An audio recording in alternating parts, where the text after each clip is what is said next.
पढ़ेंगे हमारे आसपास के पदार्थ। पदार्थ मतलब मैटर। इसमें पहले हेडिंग पढ़ेंगे पदार्थ क्या होता है। ठीक है, अब देखिए इधर पहली चीज है पदार्थ।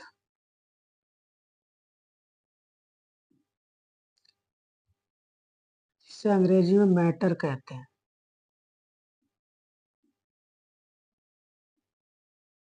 आप पदार्थ किसे कहोगे? तो किसी भी वस्तु को पदार्थ होने के लिए निम्न चीजों की आवश्यकता होती है। हम जानते हैं इस ब्रह्मांड में ये पूरा जो यूनिवर्स है, इस ब्रह्मांड में बहुत सारे वस्तुएं, जितनी भी वस्तुएं हैं वो सभी क्या है? पदार्थ। और किसी भी चीज को पदार्थ होने के लिए उसके पास तीन कंडीशन होनी चाहिए। उसमें कुछ ना कुछ होना चाहिए द्रव्यमान। क्या होना चाहिए? द्रव्यमान होना चाहिए। द्रव्यमान को कह सकते हो मास। ठीक है, वो कुछ ना कुछ आयतन घेरे, मतलब स्थान घेरती हो। आयतन, आयतन बोले अंग्रेजी में वॉल्यूम। और उसका जो अनुभव है, अनुभव वो हम अपने ज्ञानेंद्रियों द्वारा कर सकें। ज्ञानेंद्रियों द्वारा। ठीक है, ज्ञानेंद्रियां क्या है? जो हमें किसी वस्तु के बारे में ज्ञान कराएं। और ज्ञानेंद्रिय हमारे शरीर में पांच होते हैं। जैसे पहला है आंख। आंख का क्या क्या है? वस्तु को देखना। दूसरा है कान, किसी आवाज को सुनना। ऐसे त्वचा ठंडा गर्म को बताना। जीभ स्वाद को बताना। ठीक है, तो पदार्थ किसे कहोगे? ब्रह्मांड का वह अवयव जिसमें द्रव्यमान हो, मास हो, जो जिसमें आयतन हो, स्थान घेरता हो, तथा जिसका अनुभव हम अपनी ज्ञानेंद्रियों से कर सके।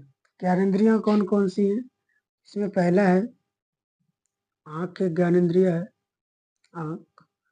दूसरा कान। तीसरा नाक। फिर त्वचा। और लास्ट में जीभ। ठीक है, तो आपसे कोई भी पूछेगा पदार्थ क्या है, तो हर वह वस्तु जिसमें द्रव्यमान हो, मास हो, आयतन हो, तथा जिसका अनुभव हम अपनी ज्ञानेंद्रियों द्वारा कर सके, उसे पदार्थ कहते हैं। इसके प्राचीन जो युग है, प्राचीन युगों में पदार्थ को ऐसा माना जाता है कि प्राचीन युग में प्राचीन लोग इस पदार्थ को पांच तत्वों से मिलकर बना है मानते हैं। पांच तत्व कौन से हैं? जो ये पांच तत्व हैं जिनसे ये मिलकर बना है, उन्हें बोला जाता है पंच तत्व। पंच तत्व, ये पंच तत्व हैं। इसमें पहला है अग्नि। दूसरा जल। तीसरा वायु। चौथा आकाश। और पांचवा है पृथ्वी। ठीक है, प्राचीन युग के लोग मानते हैं कि पदार्थ पांच तत्व, मूल तत्वों से मिलकर बना है, जिसे पंच तत्व कहते हैं। वो पंच तत्व है अग्नि, जल, वायु, आकाश तथा पृथ्वी। ठीक है, तो आज से कोई पूछेगा पदार्थ क्या है, तो हर वह वस्तु जिसमें मास मतलब द्रव्यमान हो, जो स्थान घेरता हो, इसमें मतलब आयतन हो, जिसका अनुभव हम अपने ज्ञानेंद्रियों जैसे आंख, कान, नाक, त्वचा, जीभ से कर सकें, उसे पदार्थ कहते हैं। पदार्थ पदार्थ को भिन्न विभिन्न आधार पर बांटा गया है। तो हम यहाँ पे लिखेंगे पदार्थ का वर्गीकरण। पदार्थों का वर्गीकरण। पदार्थों का वर्गीकरण। ठीक है, अंग्रेजी में बोलते हैं क्लासिफिकेशन ऑफ मैटर।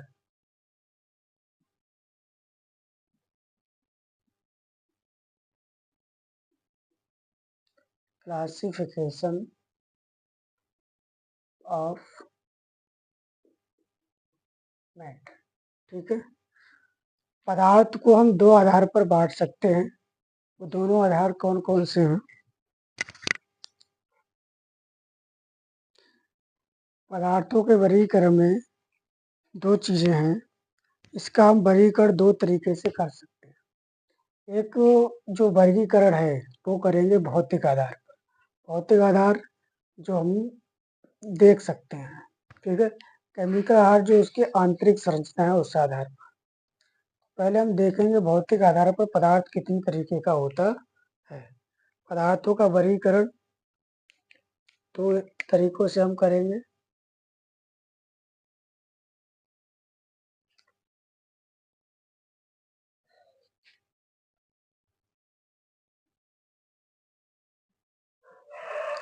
पहले हम करेंगे भौतिक वर्गीकरण। भौतिक वर्गीकरण, ठीक है, इस तरह। दूसरा हम करेंगे रासायनिक वर्गीकरण। रासायनिक वर्गीकरण।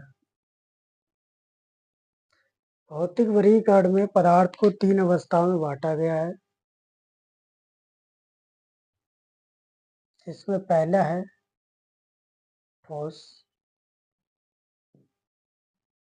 अंग्रेजी में जिसे बोलते हैं सॉलिड, ठीक है। दूसरा है द्रव, अंग्रेजी में बोलते हैं लिक्विड।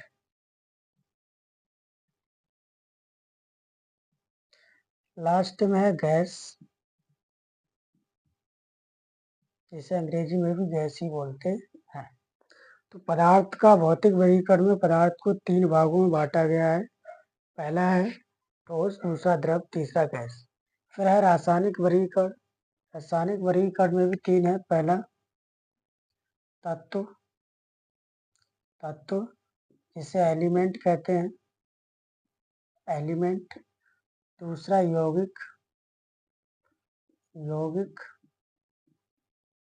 जिसे कंपाउंड कहते हैं, कंपाउंड,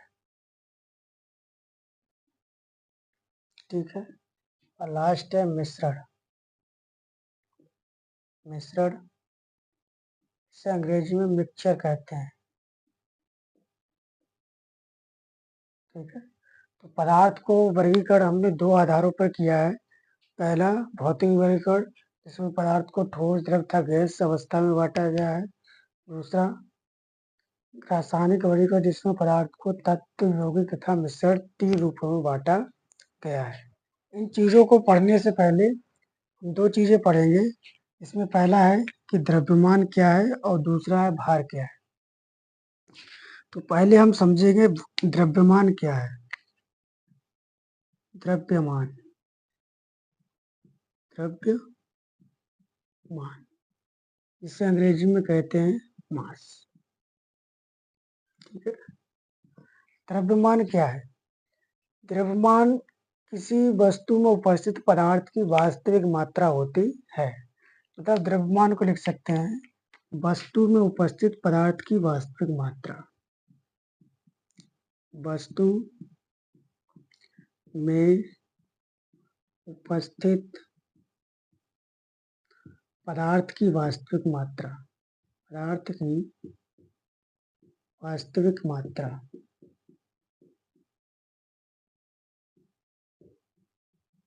ठीक है। दूसरी चीज जो ये द्रव्यमान है, किसी भी वस्तु का द्रव्यमान हमेशा निश्चित रहता है। द्रव्यमान सदैव कैसा होता है? द्रव्यमान सदैव निश्चित होता है। और द्रव्यमान को हम एम से प्रदर्शित करते हैं। किससे लिखते हैं? एम से। तो द्रव्यमान क्या है? वस्तु में उपस्थित पदार्थ की मात्रा को द्रव्यमान कहते हैं। और किसी भी वस्तु का द्रव्यमान निश्चित होता है, मतलब द्रव्यमान कभी बदलता नहीं है। दूसरा चीज है भार। दूसरी चीज़ है भार। भार यानी कि वेट। भार देखिए एक बल है। भार क्या है? एक बल है। पृथ्वी किसी वस्तु को अपनी ओर जिस बल से खींचती है, जिस बल से खींचती है, उस बल को ही हम भार कहते हैं। भार में लिख देंगे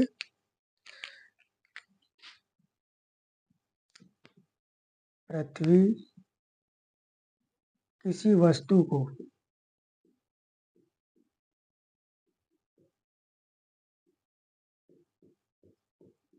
जिस बल द्वारा आकर्षित करते हैं,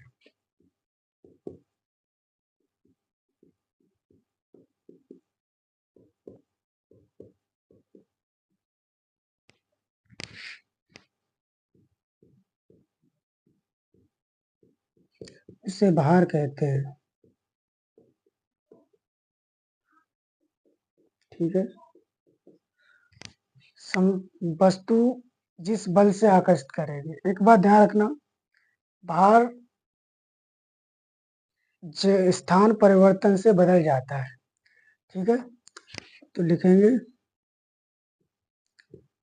स्थान परिवर्तन से इसका मान बदल जाता है।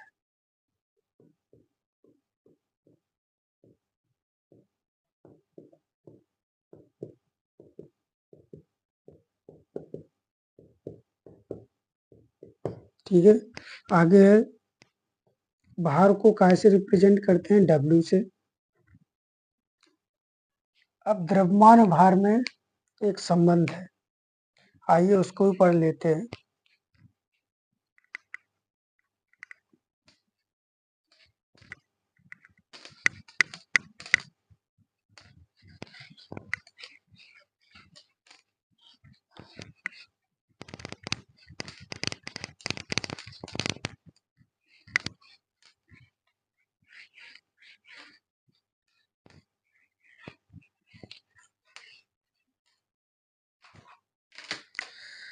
यहाँ पे लिखेंगे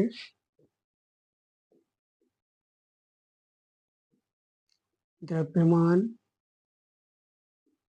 तथा भार में संबंध।